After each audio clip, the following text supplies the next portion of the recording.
Certaines descendaient des montagnes et n'avaient jamais vu la mer, sauf en image.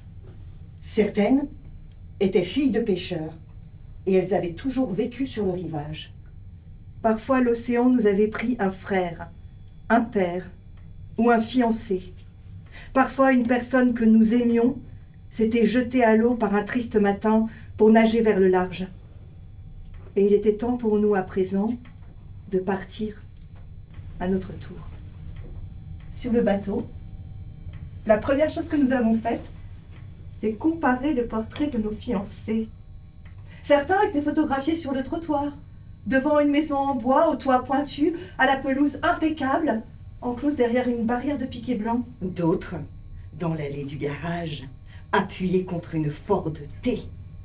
Tous avaient promis de nous attendre à San Francisco, à notre arrivée au port. Sur le bateau, chaque nuit, nous nous pressions dans le lit les unes des autres et passions des heures à discuter du continent inconnu où nous nous rendions. Les gens là-bas, disait-on, ne se nourrissaient que de viande. Et leur corps était couvert de poils. Lent, lent et vite, vite. Lent, lent et vite, vite.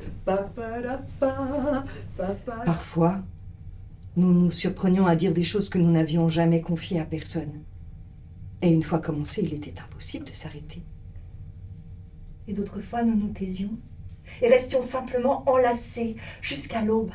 Sur le bateau, nous ne pouvions imaginer qu'en voyant notre mari pour la première fois, que nous n'aurions aucune idée de qui il était. Alors, c'est ça? Alors c'est ça. Alors c'est ça. Alors c'est ça. Alors c'est ça. Alors c'est ça. Mais même si nous n'étions pas venus jusqu'en Amérique pour vivre dans une pièce minuscule fermée par un rideau, au fond du Royal Hand Laundry, nous savions que nous ne pouvions pas rentrer chez nous. Si tu reviens, nous avait écrit notre père, tu attireras la honte sur la famille tout entière. Si tu reviens, tes sœurs cadettes ne se marieront jamais. Si tu reviens, aucun homme ne voudra plus jamais de toi. Nous avons eu des bébés si beaux que nous ne parvenions pas à croire qu'ils étaient de nous. Des bébés qui étaient citoyens américains et au nom desquels nous pouvions enfin signer un bail pour exploiter la terre. Pendant plusieurs jours, nous sommes restés chez nous, volets clos, à écouter des nouvelles de la guerre à la radio. Nous avions effacé nos noms des boîtes aux lettres. On disait que les hommes étaient mis dans des trains et on voyait au loin, dans les montagnes, dans les régions les plus froides du pays.